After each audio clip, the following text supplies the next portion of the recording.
वृंदावन से माँ नर्मदा परिक्रमा में जो यह परिवार है, गुरुदेव ने बताया कि आप कथाकार भी हैं। हाँ जी। मौनी बाबा ने मुझे बताया था कि आप कथाकार हैं जी। तो आपकी कथाएं कहाँ होती है गुरुदेव? भारत में हर जगह होती है, हर जगह होती है। भारत के हर कोने में कथा हो चुकी है। लगभग आज से कम 560 कथा हो चुकी है। 560 कथा हाँ है। जी, हाँ जी। तो कथा से जो कहते हैं कि व्यासपीठ पर बैठकर हम भागवत कथा करते हैं जी। और सभी को ईश्वर की प्रेरणा से कुछ ना कुछ मार्गदर्शन देने का प्रयास करते हैं, तो माँ नर्मदा के पद पर भी ऐसा कुछ हो रहा है क्या कि जिस आश्रम में रुके हैं? ऐसे हैं, हाँ जी। कई आश्रम में जो रुकते हैं तो वह थोड़ा बहुत सत्संग कर लेते हैं। कोई परिक्रमावासी बहुत सारे रुक गए तो भजन संध्या कर लेते हैं, थोड़ी कथाएं सुना देते हैं। वैसे तो देखा जाए, हम तो माँ नर्मदा के पथ पर इतने महान संत बैठे हैं, विराजमान हैं, उनके दर्शन मात्र से मतलब हमारे जीवन में इतना आनंद आता है कि वो हमें कथा सुना रहे हैं। हमारा तो इतना बड़ा अधिकार नहीं है माँ नर्मदा पथ पर हम किसी को कथा सुनाएं। वो तो एक माध्यम बन गया है। संतों के मुख से हमें कुछ ना कुछ ऐसा कुछ श्रवण करने के लिए मिल जाता है कि हमारा जीवन धन्य हो जाता है। और माँ नर्मदा का पथ महान है, मैं इसका बखान नहीं कर सकता। ऐसा मतलब संसार में हर जगह घूम के आया हो, एक श्रीराम वृंदावन और एक माँ नर्मदा का तट ऐसा है। कहते हैं ना, ज्ञान चाहिए तो गंगा के तट जाइए, प्रेम चाहिए तो वृंदावन जाइए, और वैराग्य चाहिए तो माँ नर्मदा के तट पर आइए। माँ नर्मदा का तट ऐसा है जिसको वैराग्य, शांति, जिसे मानसिक सुख कहा जाता है, वो माँ नर्मदा के तट पर है। इसलिए हमने संकल्प लिया है कि हमारा पूरा परिवार, हमारा बालक, हमारी बेटी, हमारी धर्मपत्नी, हम माँ नर्मदा की पूरी पैदल परिक्रमा करें। बस माँ नर्मदा मैया हमें शक्ति दे रही है। मैया के मतलब मैया के भरोसे ही परिक्रमा हो रही है, बस हम निमित्त मात्र है। माँ नर्मदा के तट पर जैसे आपने कहा कि एक आनंद अनुभूति तो होती है, जो इस पद पर एक बार आता है वो फिर इस पद को कभी नहीं भूलता और उसका मन हमेशा यही इंतजार में रहता है कब परिक्रमा प्रारंभ हो और कब माँ हमें माँ नर्मदा के तट पर बुला लाए।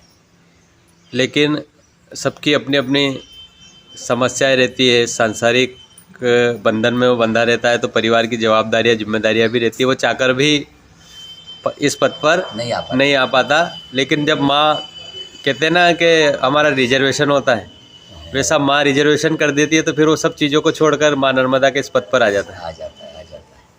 क्योंकि मैंने भी ये महसूस किया है कि मैं भी एक शिक्षक हूँ, मैं हमेशा सोचता था कि मुझे इतनी छुट्टियाँ कभी नहीं मिलेगी। जैसे आपने बच्चों को कहा था कि छुट्टियाँ पर देश में जब लॉकडाउन लगा तो मैंने सोचा कि माँ ने अपन को बुलाया है, और उस लॉकडाउन के समय मैंने 82 दिन में माँ नर्मदा की परिक्रमा की थी, क्योंकि उस समय स्कूल बंद थे। तो अवसर माँ देती है और वही बुलाती है हमें। हम तो कितना ही सोचा करें कि हम जाना है, पर जब तक उसका माँ नर्मदा का बुलावा नहीं आता है, हम इस तट पर, इस मार्ग पर नहीं आ सकते। तो इस पद पर मैं, आपने कहा माताजी भी अध्यात्म से जुड़ी हुई हैं, तो आप कुछ बताएंगे माँ नर्मदा परिक्रमा के बारे में?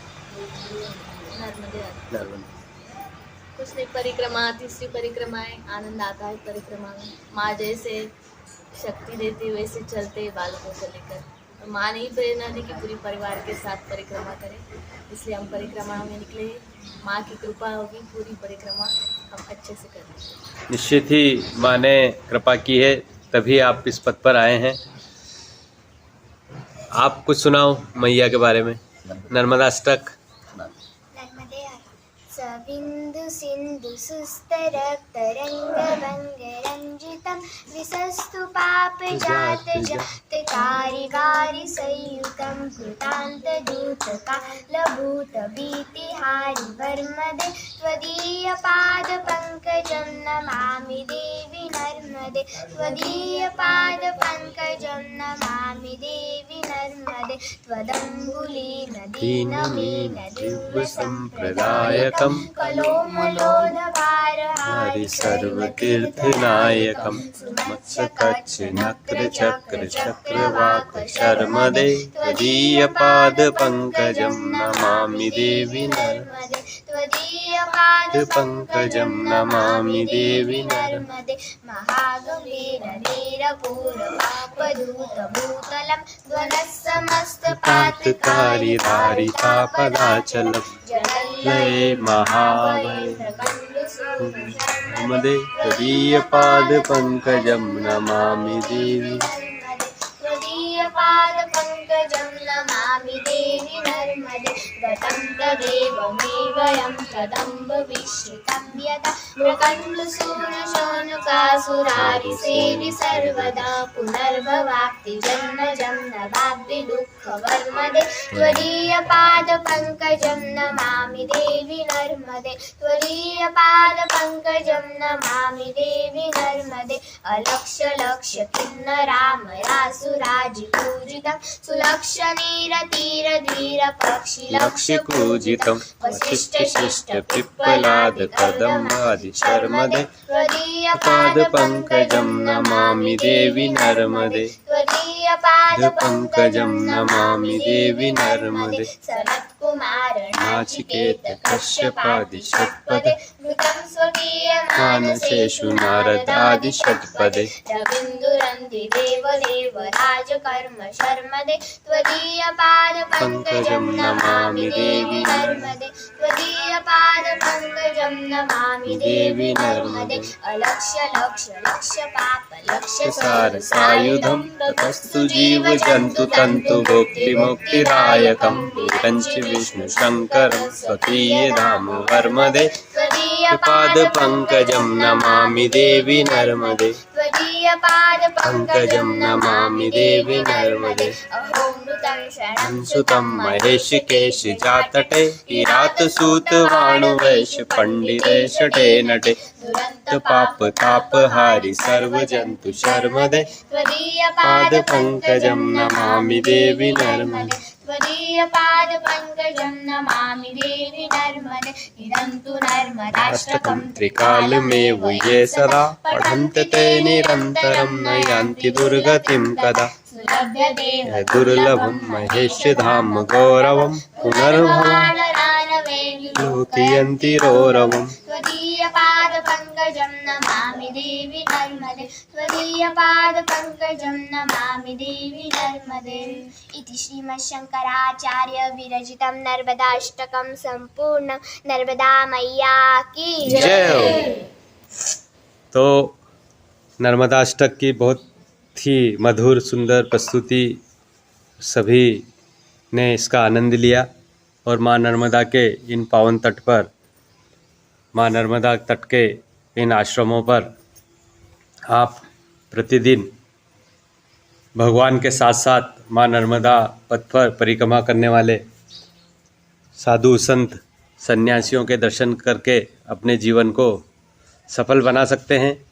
और माँ नर्मदा की जिस पर कृपा हो, कहते हैं कि नर्मदा के तट पर जो गांव हैं, जहाँ जिनका जन्म हुआ है, वो सौभाग्यशाली हैं, क्योंकि माँ नर्मदा का उन्हें प्रतिदिन दर्शन होता है। और परिक्रमा पथ पर जो आते हैं वो अपने आप को भी सौभाग्यशाली मानते हैं कि 1 महीने 2 महीने 3 महीने 4 महीने हम इस तट पर, इस पथ पर चल रहे हैं, क्योंकि माँ नर्मदा का पथ ही शिव का पथ है। माँ नर्मदा का पथ ही अध्यात्म का पथ है। माँ नर्मदा का तट और माँ नर्मदा का दर्शन ही जीवन का आनंद है। और वही आनंद हमें आज माँ नर्मदा के तट पर माँ नर्मदा की परिक्रमा कर रहे वृंदावन के संत परिवार सहित, इनका दर्शन भी हमारे लिए सौभाग्य का यह क्षण था। और उन सौभाग्य के क्षणों को हमने आपको दिखाने का प्रयास किया। गुरुदेव नर्मदा परिक्रमा पथ में हम पुनः माँ नर्मदा की कृपा से आगे इस मार्ग में मिलेंगे। नर्मदे हर, नर्मदे हर, जिंदगी भर कृपा माई की तो चिंता आएगी।